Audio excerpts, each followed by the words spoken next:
4 hours into the drive, Tom's voice came through the speaker like a lid snapping shut. "Turn around," he said. "My mom doesn't want you there." I stopped the car at a rest stop because the highway felt suddenly narrower. The driver's seat smelled faintly of coffee and leather. The passenger side was a museum of intentions: wrapping paper, a satin ribbon, a stack of those tasteful white boxes we had paid extra for. In my purse, folded between a pair of gloves and a receipt, was the deed. Her name on it, in my handwriting. Eleanor Davidson. A mansion my grandmother's estate money had bought for her 78th birthday. You can imagine the scene inside my brain, the film of it, at least. I had flown through a year of awkward phone calls and politely ignored comments, the sort that say, "She's cute," and "she'll be fine," but mean "not enough," and "she's not one of us." I had signed the papers 2 weeks earlier, in a realtor's office that smelled like lemon oil and ambition. I had imagined her face when she saw the garden, the porch that could hold 100 afternoons, the low library with the impossible light. I had imagined gratitude. Instead, 4 hours out, Tom was telling me I wasn't welcome. The first reaction was the small, incredulous sort. Did I mishear? Was this a joke? The second reaction was the faster one: ridiculous, characteristic, stubborn. The house was done. The keys were tucked into my coat pocket. I had, literally, brought home a king-sized gift and was being told to hand it over and walk. "I bought her a house," I told him. My voice didn't sound like mine. "I used grandmother's trust. This is what's happening." "That's not the point," he said. "They, my mother, did not want that. She thinks it's showy. She thinks people will talk. I'm sorry, Maggie. Turn around. Go home." Go home. The words arrived like an instruction manual I had never consented to read again. Go home and pretend none of this had happened. Go home and let the house sit, empty, a mausoleum of someone else's good intentions, while I was sent a polite, cruel message. I did exactly the opposite. When the rest stop's fluorescent lights flattened the world into a thrift store photo, I found the title paperwork in my purse and, on instinct, opened my laptop. I had the seller's contact, Barbara Henderson, a woman with a sixth sense for profit and a smile that closed deals. I texted her, "List it, make it quick, do the 40K markup." She replied with a string of emojis I'd learned to read in small-town shorthand. Calendar, keys, fire. 40K over market, she wrote. It'll do. Sellers who gift palaces are sentimental for 5 minutes. Buyers with cash are sentimental for 30 seconds. A house is an object. In that moment, it felt like an argument. You buy a thing to change how people treat you, and when it doesn't, you decide to change the thing's function. I could have rolled the gift back into my life like a defeated ribbon. I could have driven the rest of the way and walked into my new in-laws mansion as the uninvited ornament at someone else's party. Instead, I signed a listing sheet on my phone, photographed the deed, and sent it off to Barbara with the instruction: list for resale, $40,000 over appraised value. No showings without me. I drove the remaining 3 hours with 2 engines running inside my chest, the one that wanted to throw the keys at Tom and scream, and the one that wanted to figure out how this had happened. How do you buy someone a house and be uninvited to see them open it? How does affection transmogrify into exclusion overnight? The more pedestrian question took deeper roots. What did they know about my money, my grandmother's trust, that I did not? Barbara called me that evening to confirm the listing. Her voice on the phone was brisk, the tape-measured efficiency of a woman who sees property as a ledger. Photos tomorrow. We'll stage it. We can aim for an open house in 2 weeks. That 40K is conservative, she said. People pay for the idea of a life. Thanks, I told her. And Barbara, if anything smells odd, tell me. She hesitated as if she wanted to say the same thing I had been thinking. Oddness is a commodity. Got it, she said. Also, bring whatever paperwork you have. Buyers like a clean chain. It helps with offer strength. That night, back in our apartment, which suddenly felt lit with the faint pallor of a theater after the curtain comes down, I made a cup of tea and opened the files my grandmother had left me. Financial transparency is one of those gifts you don't appreciate until you suspect it's been replaced with smoke. My grandmother had been an exacting woman. Her records were neat, almost ceremonial, bank statements with stamped dates, ledgers written in neat cursive, legal fees in triplicate. The deed had been signed, the cashier's checks cleared. There was no easy explanation for being uninvited. Curiosity is a muscle. You exercise it in small repetitions until it becomes a thing that can lift heavy weight. My first, smallest exercise was public records. County clerks are, by temperament and law, boringly helpful. The Recorder's Office database is a world of plain PDF files that reveal ownership, mortgages, liens. I started there. Mortgage documents, contractor liens, corporate filings. The mansion's permit history was rich and tedious. Architects, foundation emails, a contractor listed as Sullivan Construction, Mike Sullivan. Mike was an old contact. He'd fixed my father's porch during the divorce season years ago. I made a note to call him later. What I was not prepared for was the sight of the construction company filings. Sullivan Construction was registered as a small LLC, which on paper is the sort of legal container people use to keep things tidy. In practice, the forms attached to the LLC's filings told a different story.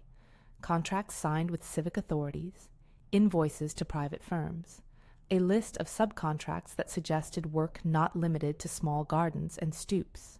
There were apartment complexes listed, a row of rental units on Oak Street, a logistics facility with the sorts of HVAC demands that only big money could justify. The numbers sat there, honest in their flat way, payrolls, bids, tax filings that suggested an operation larger than the polite picture the family painted at holiday dinners. I called Mike that night because I wanted to ask a man who had spent his life measuring timber and concrete how a small construction company could be very profitable. He laughed in that quick, winded way carpenters do. "Maggie, small is a licensing term," he said. "What matters is who you get contracts from. A few municipal jobs and some commercial leases, and you can look enormous on paper without the name being famous."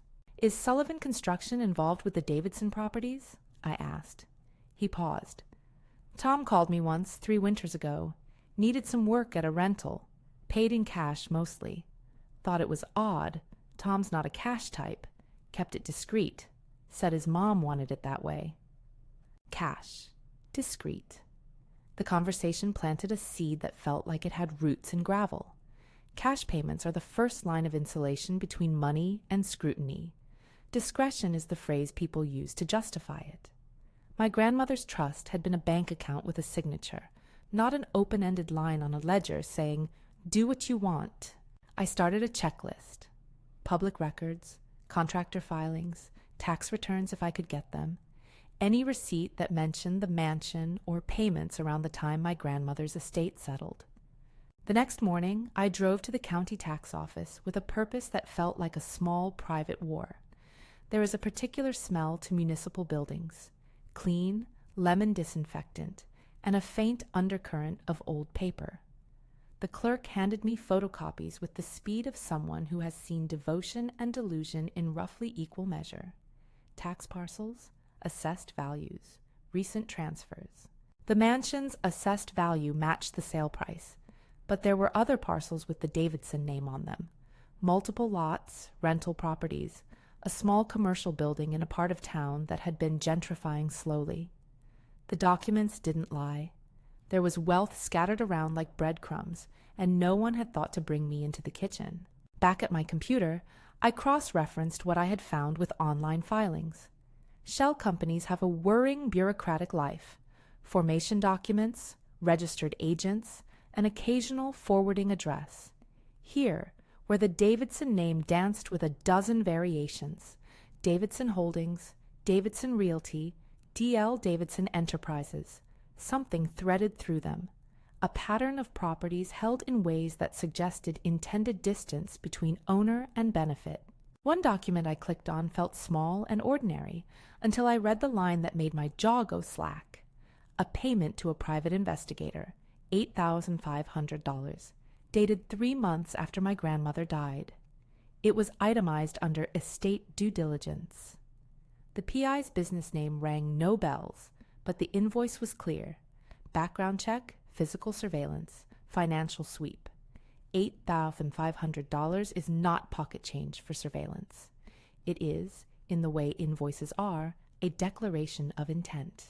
I stared at that number longer than I'd like to admit. The room felt like it was tilting. Why would they be doing surveillance on my grandmother's estate? Why would a family who leaned so heavily on the language of propriety be paying someone to follow the paper trail under the table? The questions stacked. Who authorized it? Was it Tom? Elalana? James, Tom's brother, who had always been quiet in the corners of our family pictures, the hands folded, the smile that suggested he was keeping a separate ledger in his head. There are certain moments in life that change the scale of a person's world. For me, seeing that PI receipt was one of them. It turned the humiliation of being uninvited into a hypothesis. Perhaps I had not been excluded for being gauche or dramatic, but because there had been a calculation that I would not see past the ribbon. Maybe they had been expecting me to accept being politely shut out, while the money they thought belonged to us slipped into other hands. I reached out to James then, because sometimes the person closest to the problem is the most dangerous and most necessary. He answered on the third ring.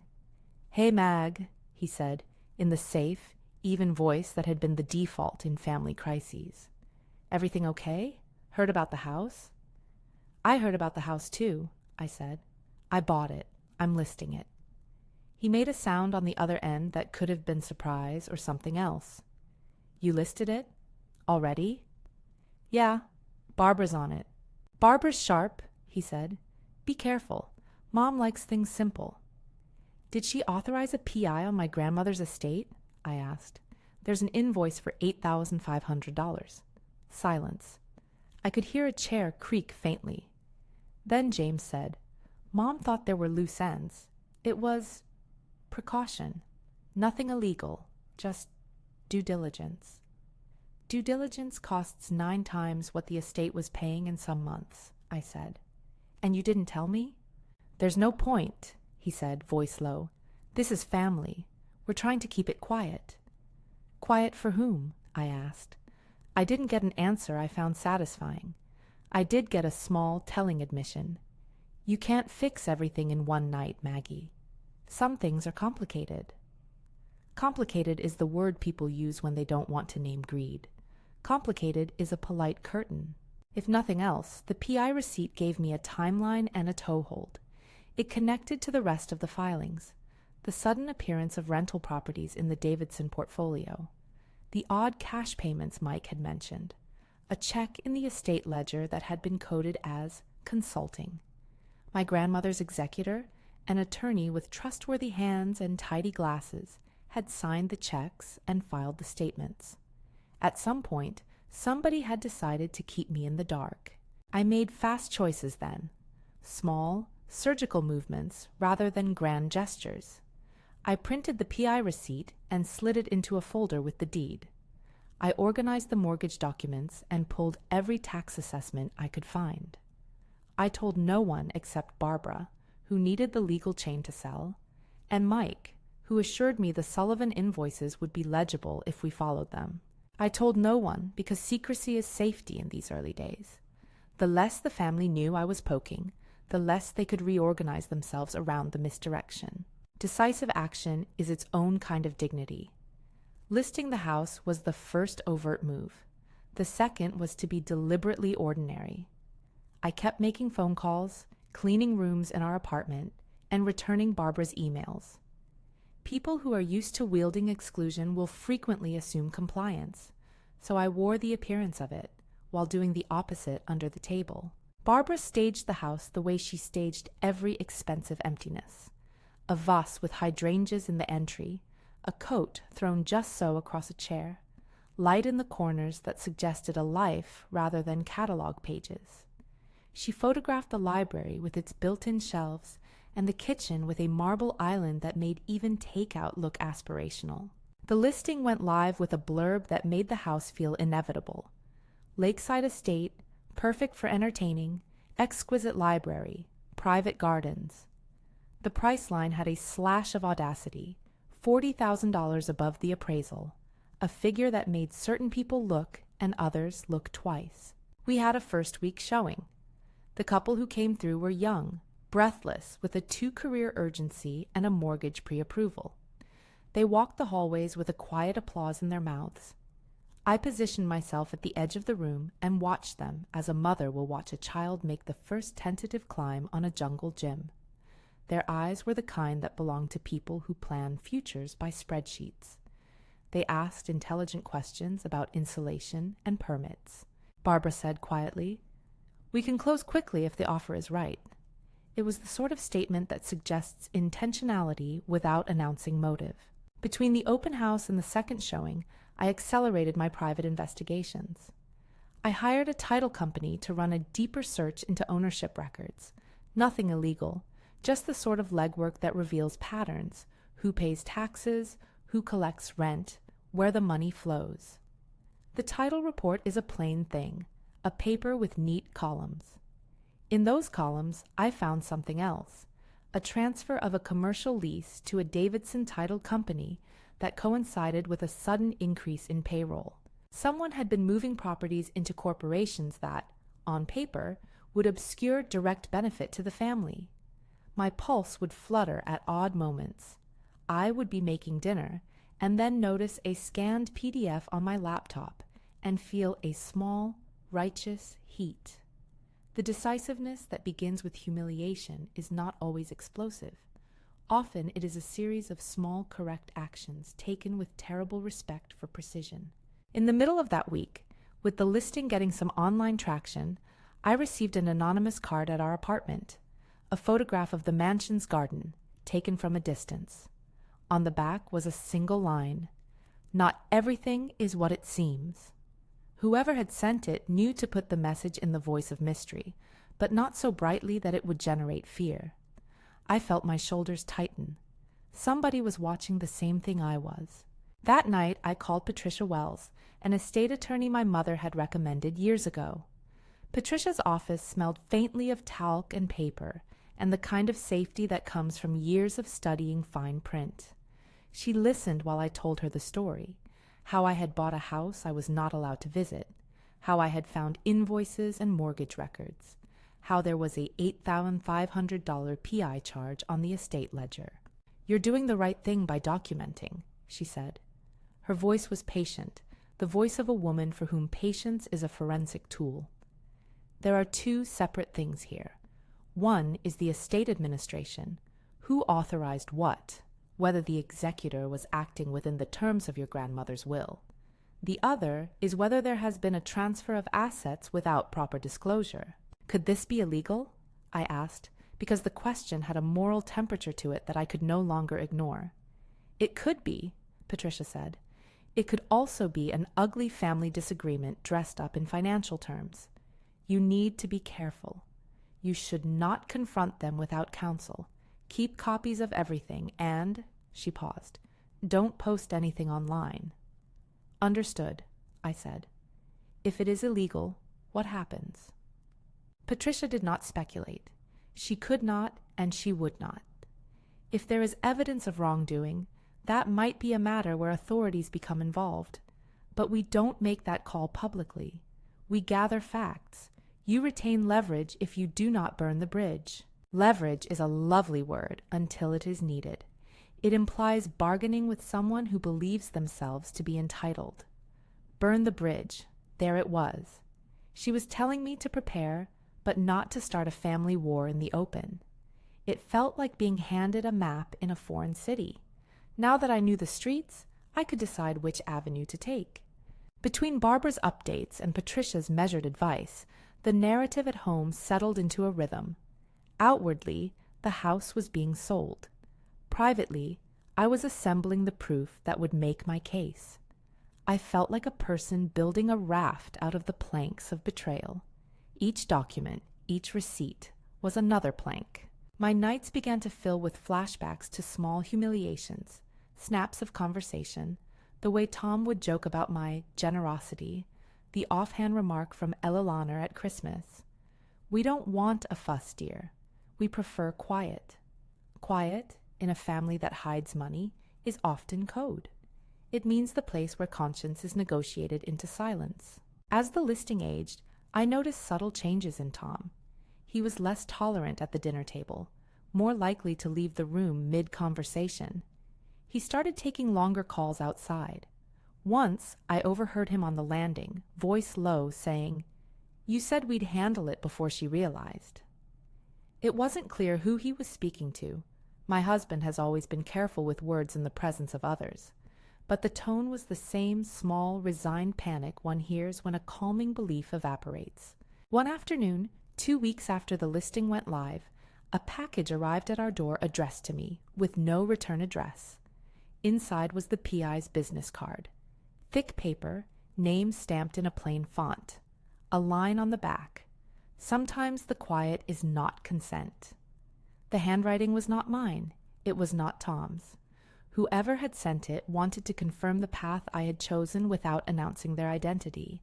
That night I sat with the PI receipt again, and I opened the ledger of my grandmother's estate to see if anything else was out of place. There it was, a notation for consulting fees, paid in small increments to a corporate entity I didn't recognize. Rent payments listed to a post office box. A check to S&C Investments that, when I chased it through filings, turned out to be a front for a limited liability company, registered in a neighboring county. The more I looked, the more ordinary the deception looked. People setting up legal shells to shuffle money around so it didn't look like the same hands touching it.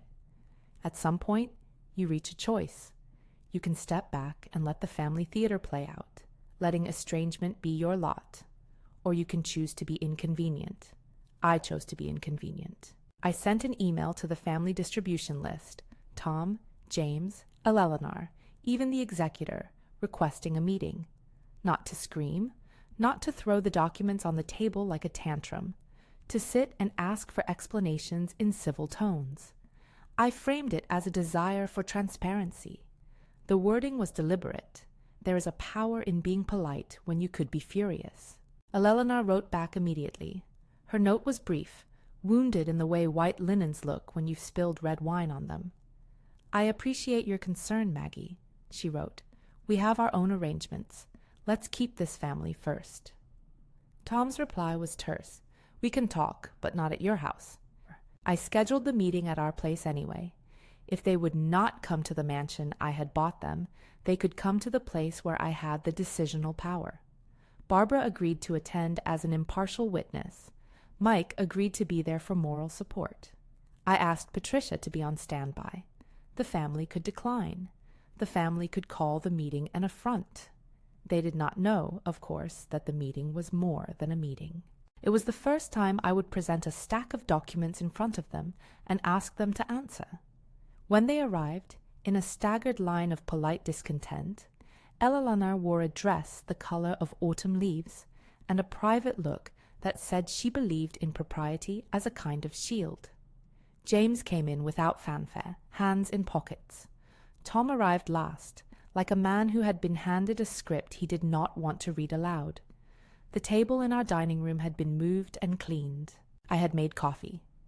"Thank you for coming," I said, in a voice that wanted to be the voice of someone who had not spent 4 hours on a highway being ordered away. "I want to talk about the house and about some paperwork that came to my attention." Eleanor's expression drew tight. "Maggie," she said, "this hospitality—" "Mrs. Davidson," I said, "please call me Maggie.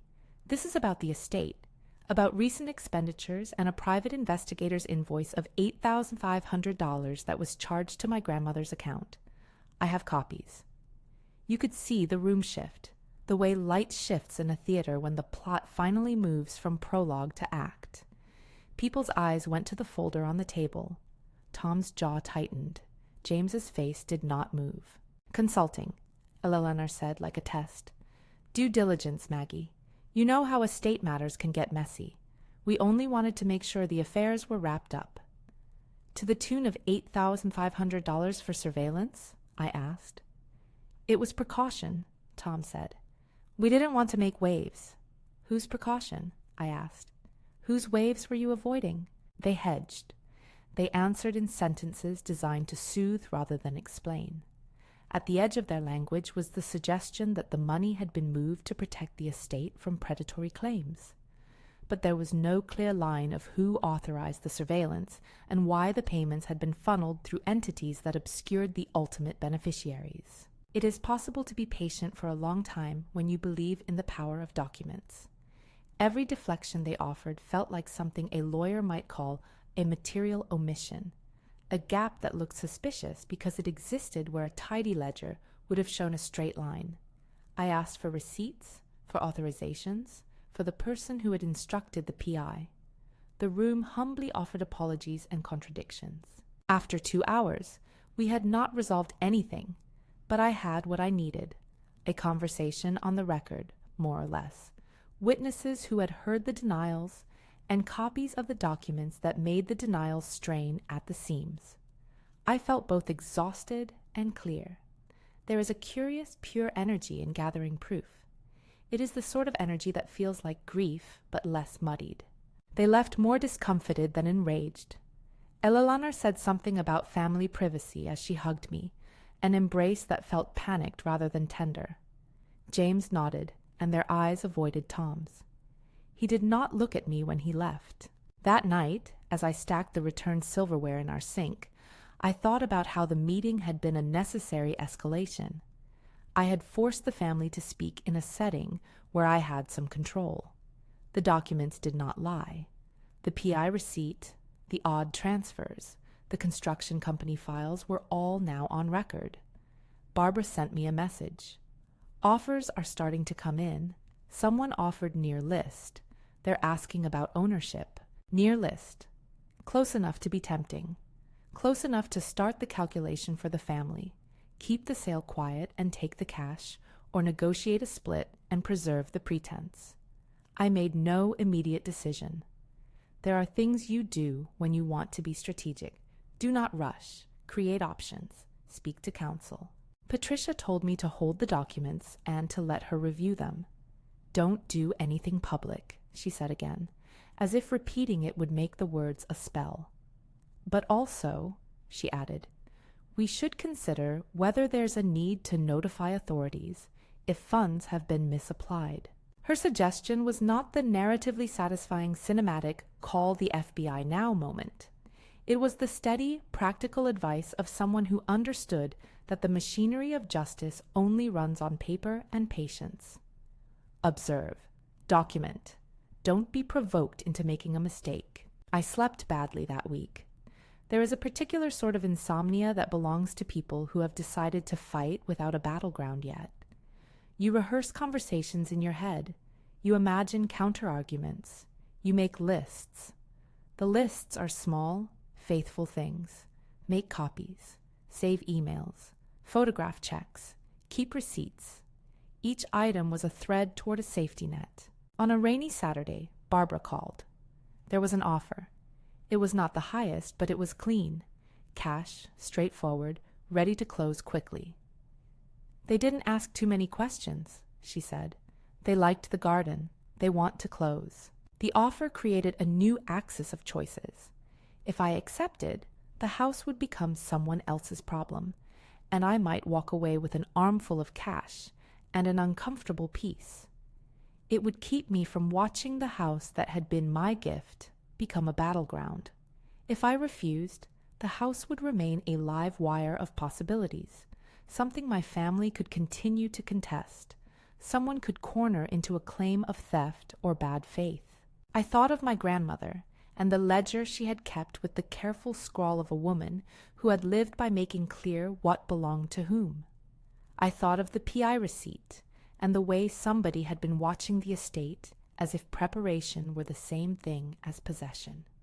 I thought, quietly and with a new kind of resolve, that I would not let my grandmother's money be a currency for people's polite cruelties. I told Barbara to hold the offer. "We need a little more time," I said. She understood. "It can be done," she said. "But don't dawdle, Maggie. People with cash don't like waiting."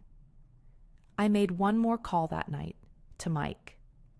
"If there are invoices you can get me, anything that shows work done, where the money went," I said, leaving the O's in no, long and measured. "I know you fix things. I'm not accusing you. I just need to know where the money actually ended up." Mike's voice had the weary register of someone who knows how this script ends sometimes. "I'll look," he said. "I don't like this any more than you do." When I hung up, an email from Barbara popped into my inbox. "Offer withdrawn. Buyer changed mind." I felt a tiny dizzying relief. For now, the house remained a strategic asset.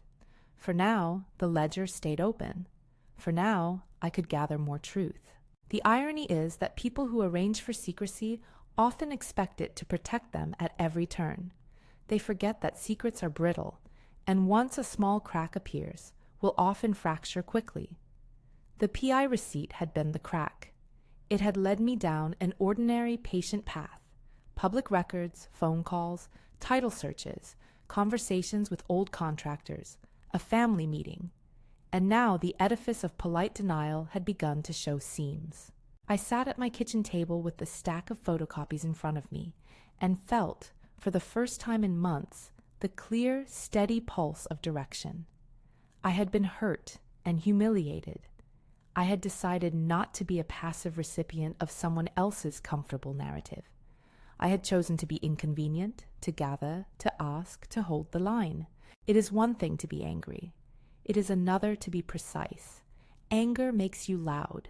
Precision makes you dangerous in the way that truth often is: sharp, inevitable, and uncompromising.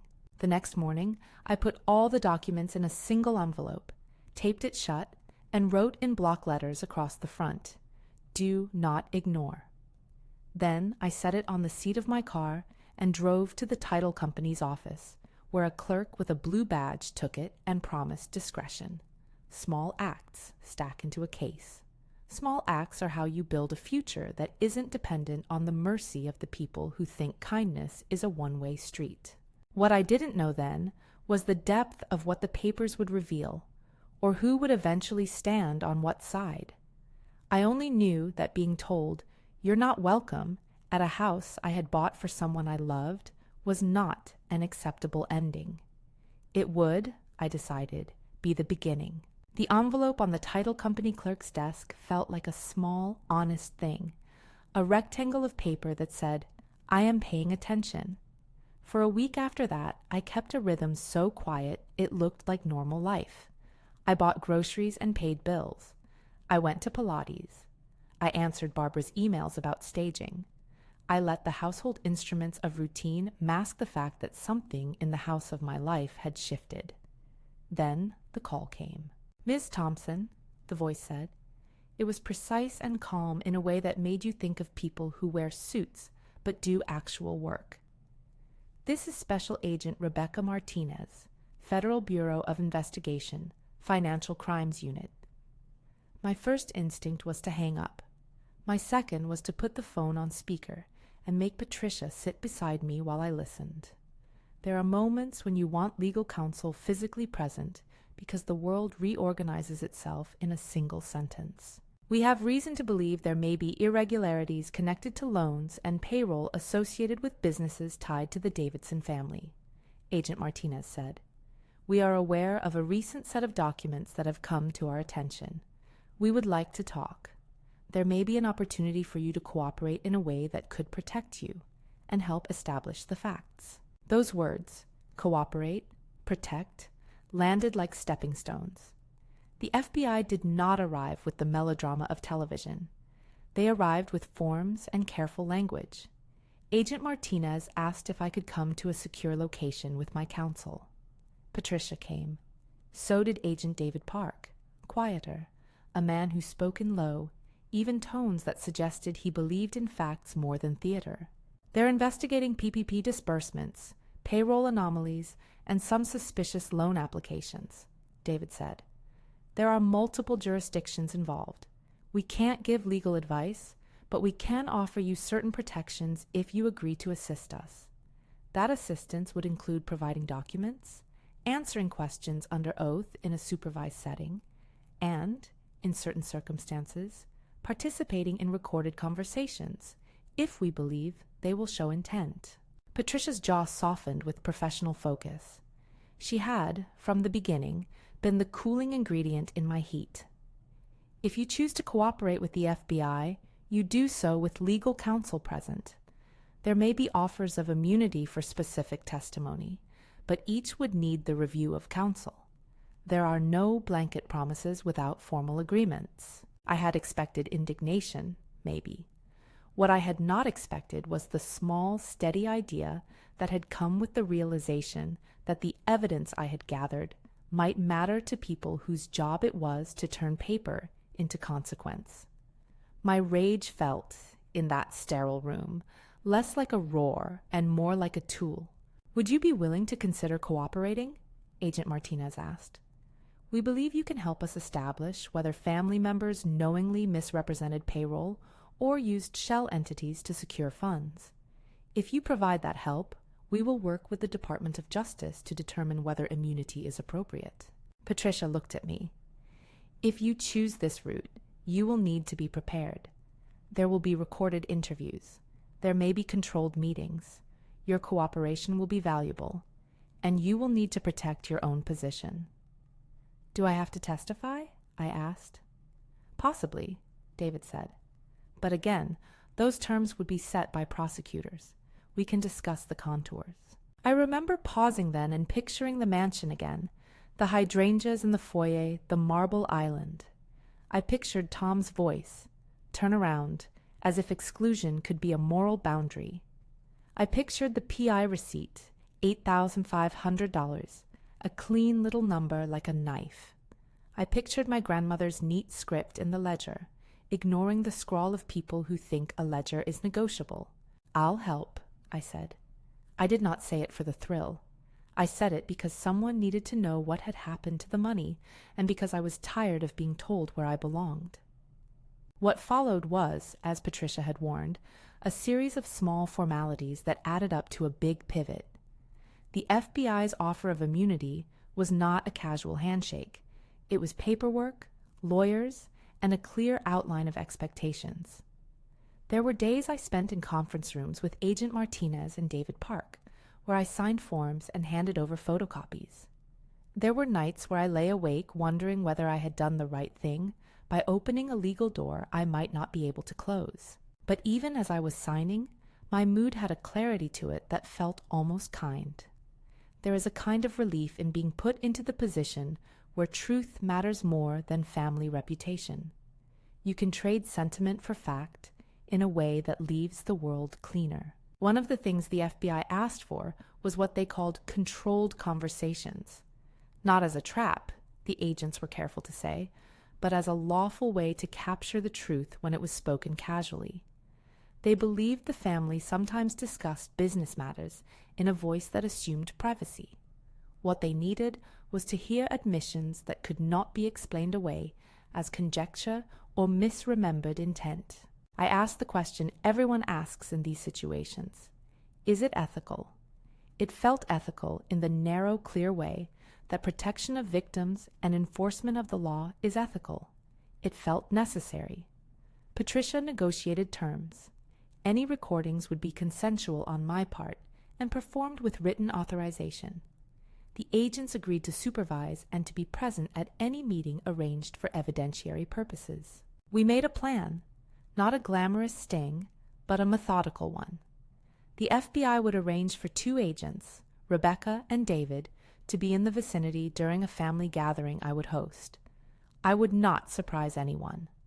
I sent invitations to Tom, Eleanor, James, and the executor, framing it as a desire for family conversation. I set a date. In the meantime, the FBI continued to compile financial records they had received from a variety of sources and cross-check them against what I had turned over. There is an odd intimacy in preparing to listen to people betray themselves. I bought new napkins, set a bowl of lemons on the table, and made sure the light over the table was forgiving in the way that people prefer when they want to look unremarkable. Barbara came as a second witness. Mike texted that he would stop by after finishing a job nearby. On the night of the meeting, we ate roast chicken and talked about the weather for a half hour in the way families do when they are trying to keep a lid on rancor. The FBI sat unobtrusively in the den. The recorder was not a mystery. There was a brief exchange where Agent Martinez introduced herself as a friend of Maggie's, advising on a small matter. It was true, in a way. She was a friend of the matter. I had arranged the documents on the dining table, but not as a theatrical reveal. I placed the PI receipt, photocopies of transfers, and a few of the odd consulting checks where they would be seen if someone leaned across the table. I wanted the conversation to feel organic. What I did not expect, and perhaps should have, was how quickly people revert to being themselves when the crowd is small and the wine is a little warm. At first, the talk circled like a cautious bird. Eleanor complimented the lemon tart. Tom made a joke about the thermostat. James talked about his new project at work. Then, as dishes were cleared, the conversation thinned, and Tom, perhaps exhausted by the strain of maintaining a story, said what men say when they assume they are among friends. "You know, there were a few things that had to be managed," he said, as if managed were a tidy verb that could render financial maneuvers respectable. Payroll was messy after the last contract. We had to make sure people were paid without causing paperwork headaches. "Like what?" I asked, letting my voice be that of the person who cares about accuracy. "Well," Tom said, too casual, "there were some applications where you had to show payroll history. So we used contractors and some shell payroll for the application, but we met our obligations. The money was used," he waved his hand, "for the company." "Which company?" I said. "Davidson Enterprises," James answered too quickly. "We folded things through Davidson Realty." Those were the phrases you don't want to hear, not because the words themselves are dramatic, but because of context. Applications, payroll, shell payroll, folded through. In the way people talk in living rooms, intent leaks out as easily as gravy. The agents had their recorders on. They did not interject unless the conversation left the room of casual admissions and required clarification. I remember feeling a cold, clean sort of satisfaction as sentences that had once been whispers at holiday dinners became the lines on a page that prosecutors could read. "Did we misapply funds?" Eleanor asked at one point, in a voice that sounded like someone reciting a prayer unfamiliar to her. "We were trying to protect the family name." "You paid the consulting fees out of the estate," I said. "That's documented. The private investigator, $8,500. Who authorized that?" "These are business expenses," Tom said. "They were consultations." The agents took notes. David's face remained neutral. There is a professional restraint to the work. You learn to corral moral satisfaction into case files. Still, when Tom described routing funds through an entity created for payroll appearances to secure loan disbursements, the language had a particular gravity. PPP applications are supposed to be based on accurate representations. False statements tied to federal funds carry consequences beyond the family dinner table. I watched Tom's shoulders. He had the look of a man who had relied on plausible deniability until it became insufficient. He glanced at James. James did not meet his eye. Eleanor's fingers worried the stem of her water glass. After the meeting, the agents told me they had what they needed to move forward. "We've heard things tonight we can act on," Agent Martinez said gently. "We'll proceed with interviews and then, if the evidence supports it, warrants and arrests." The phrase arrests feels different when you are the person who has watched family life be arranged around polite deceptions. It felt to me not triumphant, but necessary. There is a difference between wanting someone to be punished and wanting accountability. I wanted accountability, for the ledger to reflect truth. The next weeks were a thunderstorm of legal motion. Subpoenas were issued. Prosecutors read the files. There were interviews where I sat with my hand on my knee and answered questions about checks and conversations with the kind of honesty that feels like unclasping a rusted hinge. The FBI worked in stages so small they might have seemed like hesitation if you didn't understand the strategy. Warrants were quietly executed. On a gray Tuesday morning, uniformed officers and agents arrived at 2 addresses and escorted people into cars. Tom was arrested outside a small office he frequented. James was taken from a garage where he had been fixing a motorcycle. Eleanor surrendered at her home, an older woman whose hands shook as they were briefly cuffed. It felt like the end of a long, crooked arc rather than a dramatic street scene. I was not present at the arrests. The agents had warned me that arrests might be messy. They were gentle enough to shield me from the more public moments.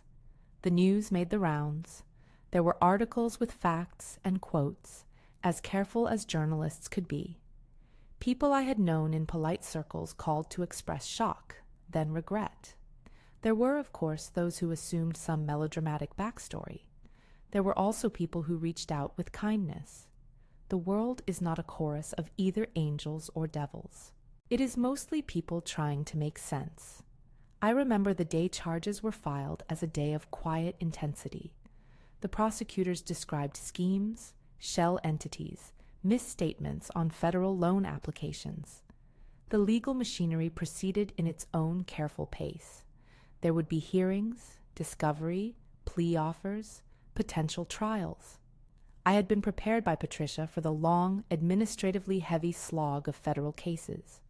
I had been prepared emotionally for the way the family would fracture. There was a mediation thread, too.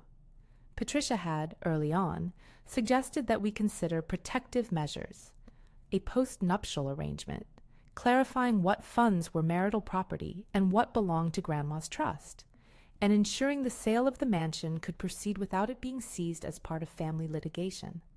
The term post-nuptial made Tom's lawyer sit up. It was a legal device that could put boundaries around what each spouse could claim, and Patricia recommended it with a cautiousness that read as kindness. We signed documents designed to shield my grandmother's funds from immediate entanglement. It was not dramatic. It was like putting a lid on a simmering pot. I did it because I had no interest in being further victimized by the legal noise while the government did its work. One of the more complicated parts of the case was the restitution conversation. Prosecutors said that if assets were shown to have been diverted, part of their goal would be to recover funds for rightful beneficiaries. That process would take time and litigation. It would not be tidy. It would not be instant. I knew that. Still, there was something in the formal idea that the ledger could be corrected that soothed me. There were consequences. Some family relationships collapsed. Friends took sides. The executor who had signed checks for consulting was removed by court motion. In deposition, numbers were examined. Some people sought plea deals. Others prepared for trial. The process had humbling and painful dimensions that required a slow patience. James did one thing that surprised me beyond measure. He sought me out in a meeting arranged by the agents, a time when his cooperation had already been on the table. He had been granted certain considerations for his testimony. He came to my kitchen in a borrowed coat and sat at my table without ceremony. "I'm the one who contacted the authorities," he said before I could ask. He said it not as confession, but as relief. I couldn't keep seeing it happen. I thought bringing it up would ruin us, but it felt like the only way. He told me, in halting sentences, about years of watching bookkeeping contort itself into stories no longer about reality, but about mitigation. "I thought it would be fixed," he said. "I'd push money around silently, put it into a thing that looked like business, and tell myself it was temporary. Then it's not temporary. Then you are smuggling a life out of someone else's inheritance." "Why now?" I asked. He put his hands together. "After your grandmother's funeral, I saw the ledger, the checks. I could no longer pretend it was just keeping things in the family. I saw motives. I saw how people rationalize harm. He apologized. The apology wasn't a smooth, cinematic regret. It was small and grown up and ugly. He said he had been ashamed and afraid. He said he wanted to make whatever amends he could. He asked for my forgiveness in the way you ask for a permission you don't deserve. I do not remember speaking immediately. I remember listening. In the end, I said something sharp and then something that felt like mercy. You did a terrible thing, I told him. You also, finally, did something I hope is useful. There was a silence. He nodded. We both understood that this could not unmake what had happened, but might, in time, help make things different. Eleanor's apology came later in a hospital room where the lights were too bright and her voice too small. She had been diagnosed with a terminal illness during the course of the investigation. That fact complicated my feelings in ways that were inevitable and legitimate. People change when they are dying, sometimes for the better, sometimes simply to make themselves less uncomfortable. She asked for me to visit. I did. Her hands were paper thin. There was a clarity on her face I had never seen before, an admission that the theater of propriety had been costly. "Maggie," she said, and her breath came shallow. "I thought I was protecting the family. I thought I was keeping us safe from exposure. I never understood how much it would cost you." It was an apology that was not a plea for rescue. It was a small, unadorned thing. I listened. I thanked her for the admission. I did not say the words that sometimes people expect. "Of course, you're forgiven." I did not mean to be unmerciful. I meant to be honest. "I am sorry I excluded you," she said, and the words were older than she was. I thought I knew what was best. "Being sorry doesn't change the ledger," I said, and she smiled in a way that suggested she understood the weight of that. There was a long exhale. I held her hand for a while. Then I placed my hand lightly on the hospital blanket and walked out of the room. We were never going to be the family we had pretended to be, but we had, at least, an honest page. There is a narrative temptation in stories like this to leap quickly from ruin to rakish triumph. The real work came later, slow, strategic, practical rebuilding. I had recovered some assets as the prosecutors negotiated settlements and as courts ordered certain transfers back to the estate. I will not pretend the sums were breathtaking. Many funds were tied up in litigation. Some defendants declared bankruptcy. There were losses. What there was, though, was enough seed to do something honest. I partnered with Mike. He had been a moral anchor through the early days, a contractor with calloused hands and a sense of decency that felt almost subversive in the context of the Davidson drama. We formed a small company. We called it Hearthstone Development because I liked the sound of it, with a charter to develop community-minded properties, affordable senior housing, mixed-income rental units, transparent accounting. We took our first project, a block of long empty townhomes near the river, and converted them into a senior living community with an on-site nurse's office and communal spaces designed to minimize isolation. We hired staff with clear payroll records, open contracts, and a refusal to hide income under corporate euphemism. We made grants to local nonprofits and set up a scholarship fund in my grandmother's name for kids from the neighborhood who were first in their families to attend college. The living room of our first renovated house was small and bright. Barbara came to the ribbon cutting and cried a little when she handed the keys to a pair of retirees who had been on a waiting list for 2 years. Mike bought me coffee and said, "You did good, Maggie." I smiled at him the way you smile at someone who has been part of a necessary long haul. There were business lessons I learned in the school of being burned by family finance. Transparency became a feature, not just an ethical stance. We published our ledgers in redacted form to build trust. We sought local partnerships. We hired an outside committee to review contracts. We made sure the people who worked for us could bring their children to work days without fear. People wrote op-eds about the case and its local ripples. Some said I had been vindictive.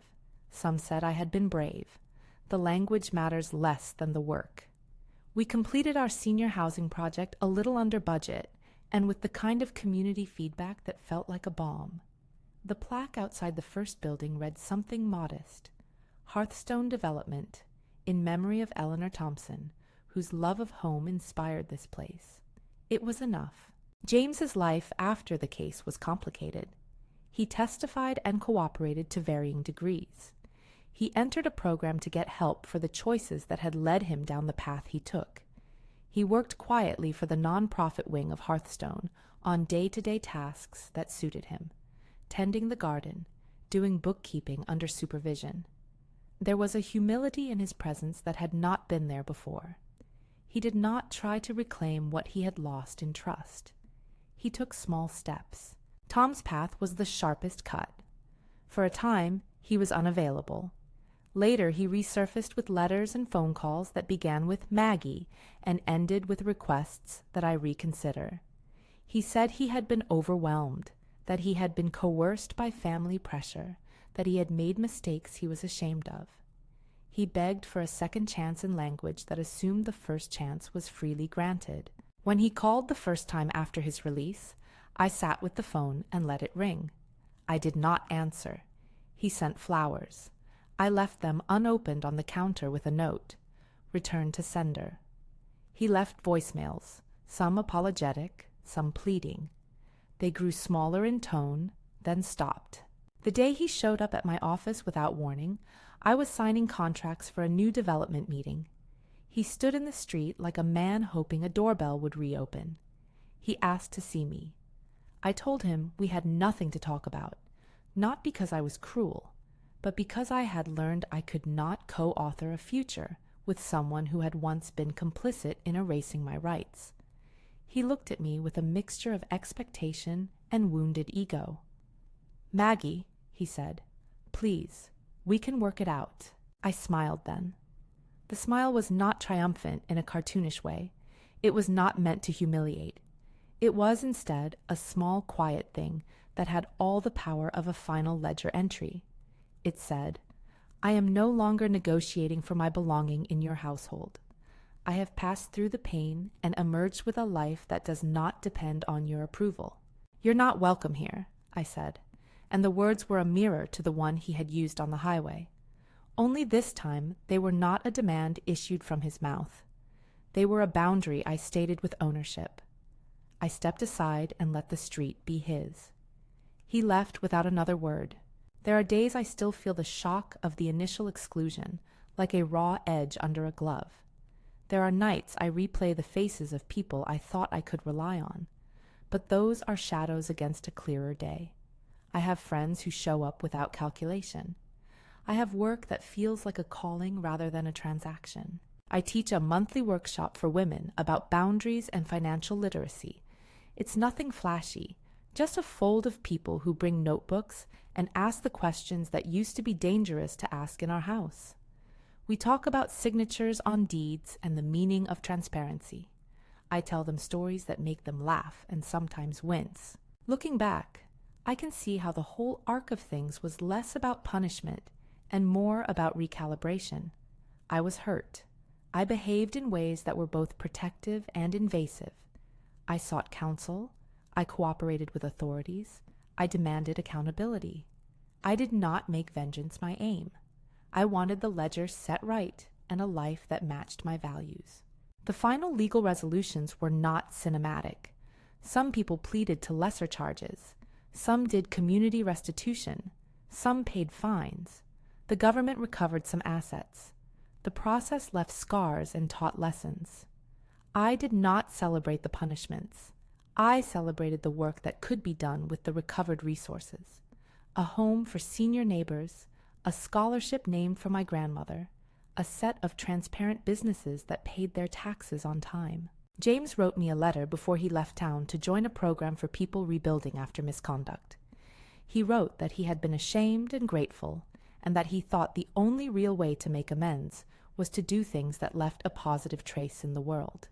He enclosed a check, a modest one, and asked that it be used for the scholarship.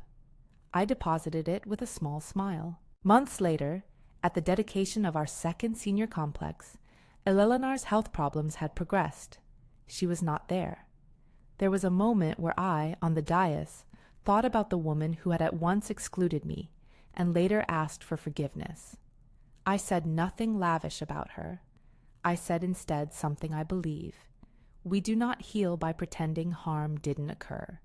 We heal by building better things out of what was broken. If you had told me on that rest stop highway, with the deed in my purse and the boxes in my passenger seat, that the story would end with me opening a senior center and handing out keys to neighbors who had been waiting for years, I would have laughed then in a way that hurt my throat. The arc was not what I expected. It was harder and kinder than any revenge fantasy. It required patience, legal counsel, cooperation with authorities, and a stubborn insistence on transparency. The smile I gave Tom on the street was the result of all of that. It was the punctuation after a sentence I had finally written myself. I did not smile because I had defeated him. I smiled because the thing I had sought was not victory over people I loved in the abstract. It was alignment with the life I wanted to lead. If you find yourself sitting in a rest stop, a deed in your bag, and someone's dismissal in the air, remember this: being excluded can be a dreadful indignity, or it can be an invitation. It is your choice whether to let exclusion define the rest of your day, or to let it be the beginning of a plan. I chose the plan. I filed documents, I spoke with agents, I insisted on counsel, and I built something new with what we could recover. I was not flawless. There were moments of anger and flashes of vindictiveness that I had to handle with care. But the steady thing that carried me through was clarity about what I deserved, about the line between accountability and cruelty, about the life I wanted to live. If this story lands with you at all, if you've ever been told you don't belong in a room you helped create, drop a quick "Me Too" in the comments. Tell me, what was the beginning you chose? If you want to hear more stories about boundary setting, rebuilding after betrayal, or how to turn hard lessons into honest projects, subscribe and share this with someone who needs it.